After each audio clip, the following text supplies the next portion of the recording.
Yeah, I think that's like an interesting, maybe an interesting segue into something else that we've been focusing on a bit, which is like vertical integration in protocols.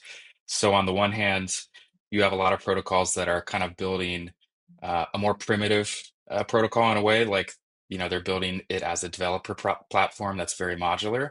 But then there's also a trend towards trying to capture kind of more value on different parts of the stack. You see that with Aave launching a stable coin. You see it with MakerDAO, now Sky, um, launching lending markets and kind of going into new business models. So um, how do you like envision this trend going? Like either kind of more modularity in Money Lego's vision, um, or kind of a more like a continued shift towards vertical integration, single protocols trying to like own more and more of the stack.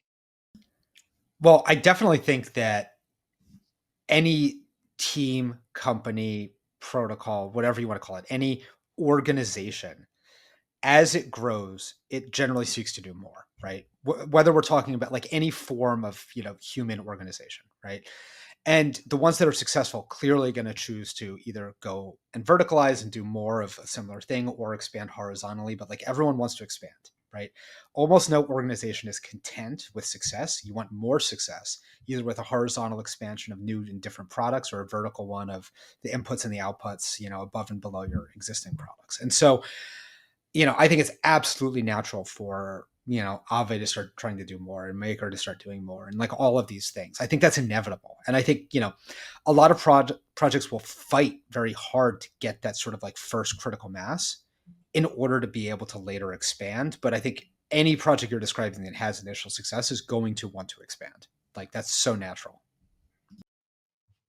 Yeah, so I mean, I think if you Aave and Uniswap would be two good examples to talk about, maybe, because for me the two reasons to vertically integrate that we're seeing is, I mean, either you can fix an important bottleneck, or you are a new team coming into the market, right? For like, and it's the same thing, because if you're a new team, you must be fixing something that didn't work before, otherwise you have no chance anyway.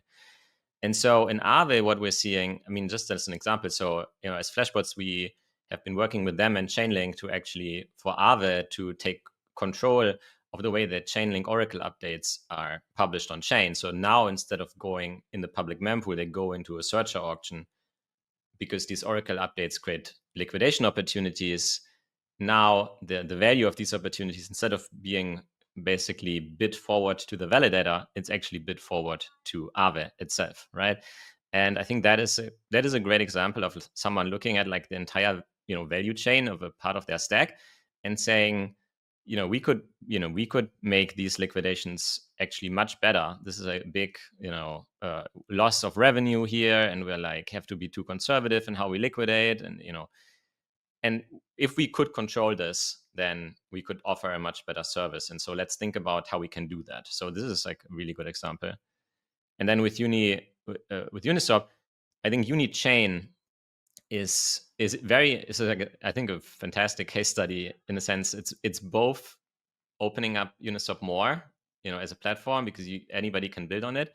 But then at the same time, it's moving from an app to a chain where they can control much more of the sequencing experience at the block building side of things. And like, it turns out that block building is just this extremely important aspect of trading. It's, if you talk about a centralized exchange, it's like, where the whole, matching engine and the order book and everything is like kind of sitting, and it determines like 80% of the user experience. And so turns out, yes, you should actually be innovating. Hyperliquid also innovated a lot in the sequencer, and it turns out that if you basically give, in the way that like transactions are processed, you give market makers actually the priority over takers, you reduce a lot of toxic arbitrage MEV, and you can really lower the cost of liquidity and reduce spreads for your users. And so another example where somebody looked at the bottlenecks, and they were very like highly intelligent, and said, if we could control this, we could really change the way that things work. And so I love seeing that.